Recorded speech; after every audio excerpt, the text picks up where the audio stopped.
Equity market all-time record high valuations, fixed income market all-time record low yields, credit markets all-time record low yields, property prices all-time record highs. So I spent a long time thinking about what is going on and seeing the markets go up so fast in the middle of still what the largest recession of our lifetimes and basically of the last 100 years. And I realized that if you divided the S&P or any of these by the Fed balance sheet, they'd gone nowhere. So they were just offsetting the debasement. So I started looking through all markets, thinking, okay, what's offsetting and what's not? And what's interesting is the S&P was basically just about offsetting it. Gold was doing okay, but not great. Real estate was about the same. They were all kind of trading in a range with each other, which showed you this denominator effect that I'm talking about was happening. Except two things, the NASDAQ and crypto. Let's forget crypto, the NASDAQ. Why? And the classic Twitter refrain is old man shouting at the internet, it's a bubble. But when you look at it, this technology that is going on is facing network effects, Metcalfe's law. These are not like bringing out a new product, a better mouse or whatever, right? These are things, new things that create adoption effects.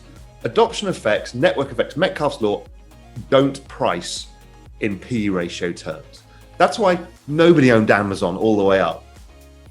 Particularly cynical people, macro people, gold bugs. It's like, I can't own this. It's right. and why Tesla at its valuation was still rising. Correct. And nobody got it, and they still don't get it. But those FANG stocks have outperformed, and we all got it wrong. To be honest, we all got it wrong, and because we didn't understand. But the more we got into crypto, the more we started to understand network effects and realizing that it applies. Okay, so what is coming down the pike is something so extraordinary that I've just changed my entire macro framework based on it. Wow. Is thinking about this, okay, what is the true denominator, and realizing, okay, technology is outperforming crypto. And then you start thinking, right, we've just developed a mRNA, I can't even pronounce it ever, the vaccine that has come in basically in 2 months. Groundbreaking, 20 years of work, but they basically cleared it through. Now that may clear malaria and a whole bunch of others. People are working on cancer stuff using the same technology. Biotech is going to have money thrown at it. That's one. The other one is I was writing a piece about carbon offsets in Europe, which is a fantastic trade. And writing that piece, I realized that the EU is basically going to reduce all its carbon emissions 65% in the next 9 years, right? And it's going to drive a massive green revolution. And it's happening everywhere. It's not just the EU. And before it used to be, it's 20 years ahead. It's now happening.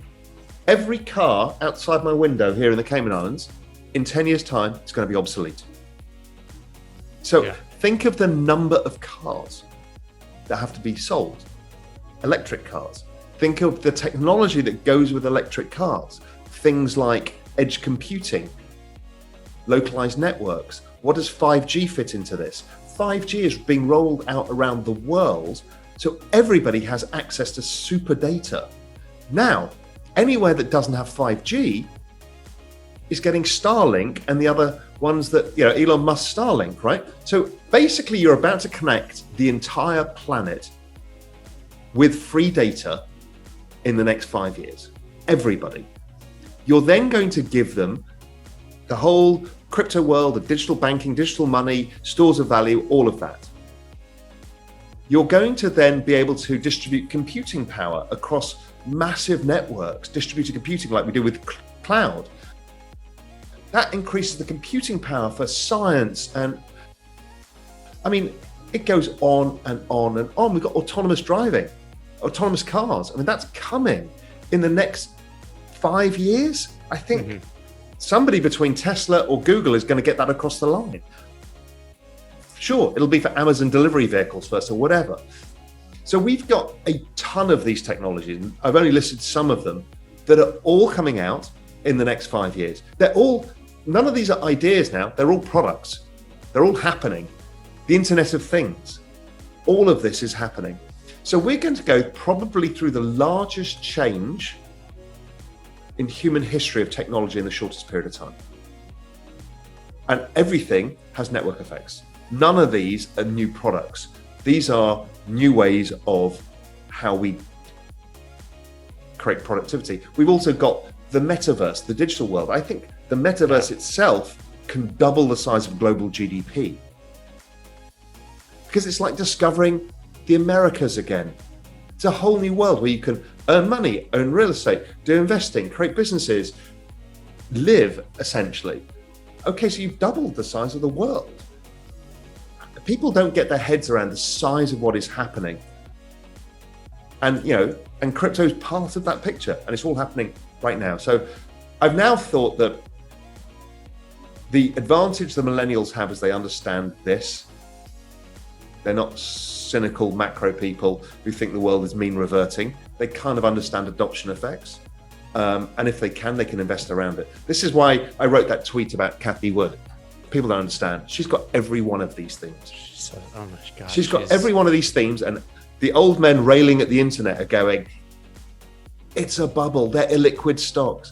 I don't care. Cryptos are liquid. What you've got here is she's chosen pretty much every right theme that is going to be truly transformational, not in 20 years time, not in 10 years time, now for the next 5 years. So the probability of her hitting sure, some of these won't work, but her hitting a home run here is enormous. And nobody can see it because everybody's too cynical because they believe in a mean reverting world. And we don't live in a mean reverting world any longer. We live in the exponential age. I've also been thinking about the bubble narrative, right? This is a narrative about 2000. Well, look at 2000. That was a terrible bubble. Was it? Yes. What if you look at the chart now? It's a blip. Meaningless. It's meaningless. What it was just an S-curve adoption, S-curve phase of the early stage of what we're seeing now, which was Amazon. And that fell 90% then. Now look at it. Should you have sold it? Was it a bubble, or was it just part of the network effects? And I'm starting to see the world differently. And it sounds like crazy, bullish, and utopian, but I think we've all been wrong.